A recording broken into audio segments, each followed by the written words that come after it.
looking out across a battlefield from an Anzac pillbox near the Belgian city of Ypres in West Flanders in 1917. When German forces met stiff resistance in northern France in 1914, a race to the sea developed as France and Germany tried to outflank each other, establishing battle lines that stretched from Switzerland to the North Sea.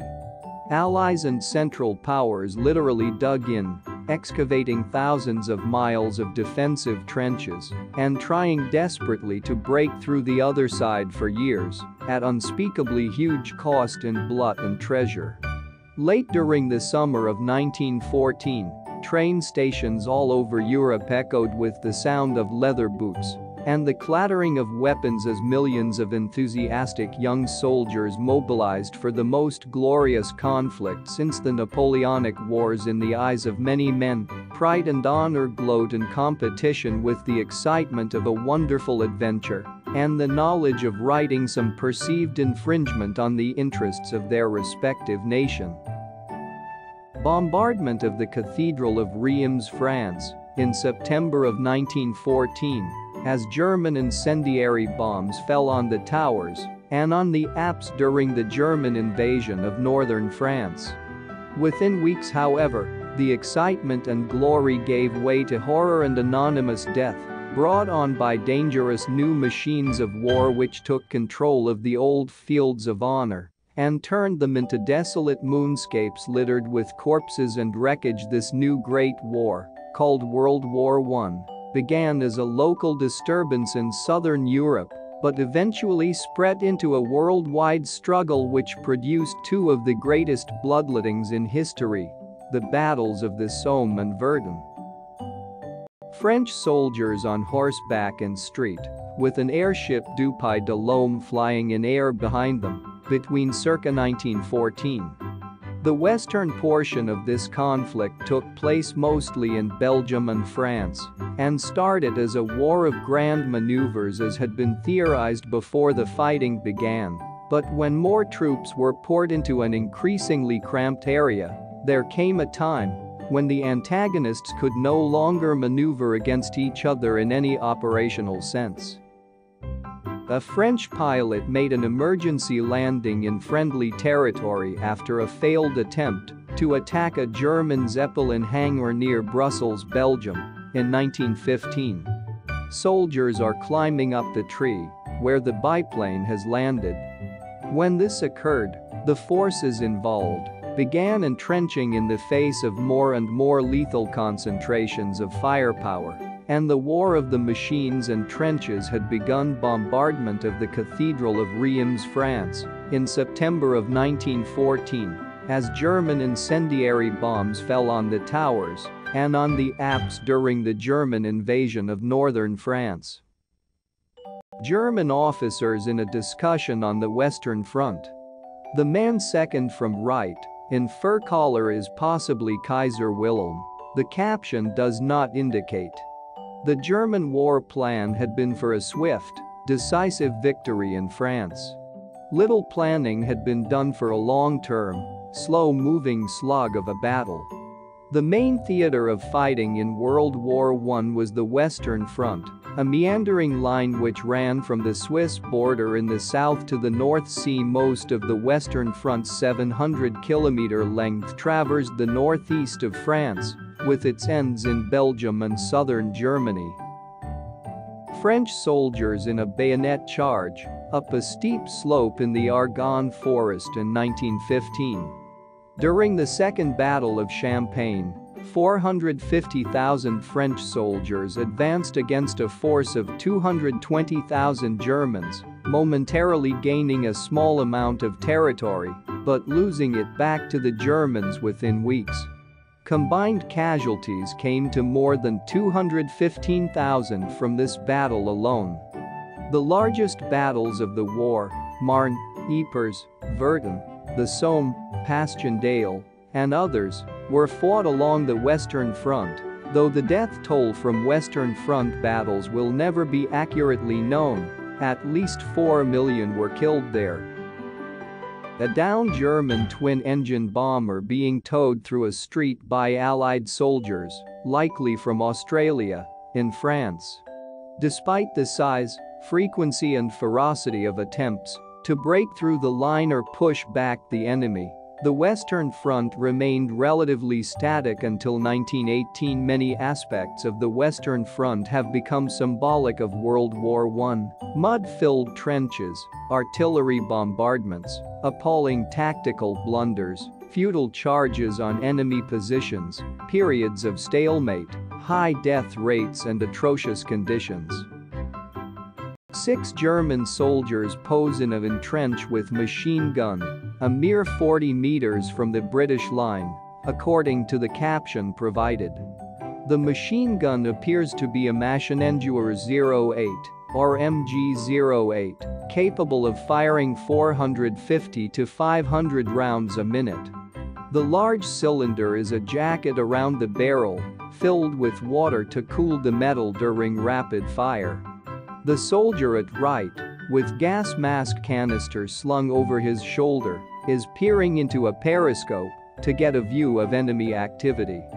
The soldier at rear, with steel helmet, holds a potato masher Model 24 grenade. French soldiers on horseback in street, with an airship Dupuy de l'Homme flying in air behind them, between circa 1914. Harnessed dogs pull a British Army machine gun and ammo, 1914. These weapons could weigh as much as 150 pounds.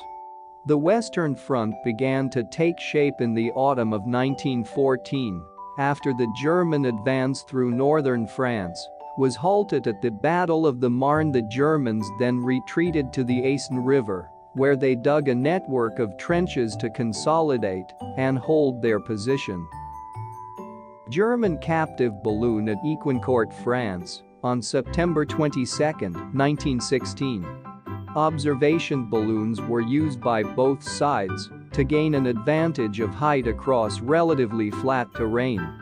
Observers were lifted in a small gondola suspended below the hydrogen-filled balloons. Hundreds were shot down during the course of the war. The Allies, believing the Germans were awaiting reinforcements and preparing a further assault into French territory, reciprocated by constructing their own trench system. Over the next few weeks, both sides extended their trench systems further to the north, racing to outflank each other and to reach the North Sea coastline. French reserves from the USA, some of the 2 million fighters in the Battle of the Marne, fought in September of 1914. The First Battle of the Marne was a decisive week-long battle that halted the initial German advance into France, short of Paris, and led to the race to the sea. Their aim was to prevent an enemy advance, to secure supply lines, and to seize control of key ports and French industrial areas. As the Allies and Germans carried out this race to the sea, a major battle erupted at Ypres in Belgium. Soldiers struggled to pull a huge piece of artillery through mud. The gun has been placed on a track created for a light railway. The soldiers are pushing a device attached to the gun that possibly slots into the tracks. Some of the men are in a ditch that runs alongside the track, the rest are on the track itself. A makeshift caterpillar tread has been fitted to the wheels of the gun in an attempt to aid its movement through the mud.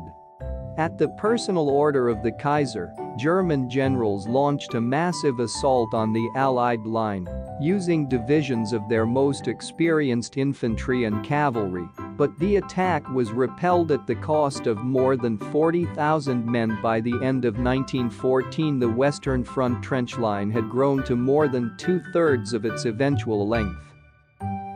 Members of New Zealand's Maori Pioneer Battalion perform a haka for New Zealand's Prime Minister William Massey and Deputy Prime Minister Sir Joseph Warden Boyce de Warnemont, France, during World War I, on June 30, 1918. Commanders on both sides developed grand plans to outmaneuver and outflank the enemy, or to break through the front, but as weeks passed, home front enlistments pumped hundreds of thousands of reinforcements into the area.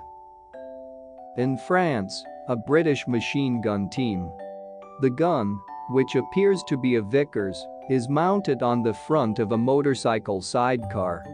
By early 1915, many parts of the Western Front were thick with soldiers on both sides of no man's land. This weight of numbers contributed to the front's impenetrability and the stalemate that developed through 1915. A German prisoner, wounded and muddy, helped by a British soldier along a railway track. A man, possibly in French military uniform, is shown behind them, holding a camera and tripod, circa 1916.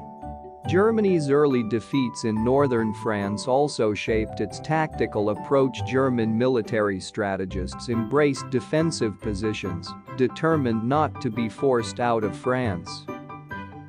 Dead horses are buried in a trench after the Battle of Verdun, which was fought by the German and Belgian armies on August 12, 1914 near Verdun, Belgium. Horses were everywhere in World War I, used by armies, and caught up in farm fields turned into battlefields. Millions of them were killed. Victory, they asserted, would pass to the side that could better withstand assaults and lose fewer men. German military planners abandoned the Schlieffen Plan and adopted a strategy of attrition, aiming to inflict death and injury on as many Allied men as possible. Ruins of Ghom, Chateau, France. The small community of Ghom sat on the front lines for years, changing hands numerous times, and was bombed into near oblivion by the end. The German chief of staff, Erich von Falkenhayn, famously declared that his goal was to bleed France white. The consequence of this was that Germany launched few major assaults in 1915. They instead relied on weapons like artillery and poison gas to weaken and debilitate Allied personnel. British soldiers standing in mud on the French front lines, circa 1917. In contrast, British and French generals were more committed to battlefield offensives and attempts to break through the front. They tried to penetrate the German line at Champagne and Loos during the autumn of 1915, but against positions fortified with artillery and machine guns this proved almost impossible. German soldiers make observations from atop, beneath, and behind large haystacks in southwest Belgium, circa 1915. Falkenhayn changed tack in early 1916, hoping to lure the French army into a gigantic battle from which it could not retreat or withdraw. His aim was to inflict maximum casualties and to sap French morale. For this showdown, the German commander chose the town of Verdun, near a heavily fortified section of the Franco-German border. Transport on the Castle Ypres Haute at Steenvoorde, Belgium, September 1917. This image was taken using the Paget process, an early experiment in color photography. The Battle of Verdun, which began in February 1916, was the longest and the second deadliest battle of World War I, claiming between 750,000 and 1 million lives. It ended with no decisive victor. Neither army was able to achieve their objective. Mountains of shell cases on the roadside near the front lines, the contents of which had been fired into the German lines. Even more deadly was the Battle of the Somme, from July to November 1916, with many French generals occupied at Verdun. The Somme Assault was planned and led by the British, particularly General Sir Douglas Hay. Battlefield in the Marne between Saulaine and Perthes, 1915. It was to be part of a simultaneous three-way offensive, with the Russians attacking on the Eastern Front and the Italians from the south, but the choice of location, the Somme River, was problematic. Soldiers in trenches during Write Letters Home. Life in the trenches was summed up by the phrase which later became well known: months of boredom punctuated by moments of extreme terror. German defenses there sat on an elevated position. They had seen minimal action since late 1914, so had been able to construct a comprehensive system of trenches and bunkers. The Somme Assault began with an artillery barrage that lasted 7 days and used more than 1 million shells. At Cambrai, German soldiers load a captured British Mark I tank onto a railroad in November of 1917. Tanks were first used in battle during World War I. In September of 1916, when 49 British Mark I tanks were sent in during the Battle of Flers-Courcelette. This assault did not wipe out or push back the Germans, who sat it out in deep bunkers. It also failed to destroy the masses of barbed wire strewn in front of German trenches at 7. At a height of 150 meters above the fighting line, a French photographer was able to capture a photograph of French troops on the Somme front, launching an attack on the Germans, circa 1916. The smoke may have been deployed intentionally as a screening device to mask the advance. 30 a.m. on July 1, 1916, more than 120,000 British soldiers leapt from their trenches and advanced on the German line, expecting to find obliterated trenches and dead Germans. They were instead met by machine gun fire, artillery shells, mortars, and grenades. British soldiers on Vimy Ridge, 1917. British and Canadian forces pushed through German defenses at the Battle of Vimy Ridge in April of 1917, advancing as far as 6 miles in 3 days, retaking high ground and the town of Thielas, at the cost of nearly 4,000 dead. In the coming slaughter, more than 50,000 soldiers were killed in just one 24-hour period, the deadliest single day in British military history. Photo credit: Bibliothèque Nationale de France, National Library of Scotland, National Archives. An explosion near trenches dug into the grounds of Fort de la Pampelle, near Reims, France.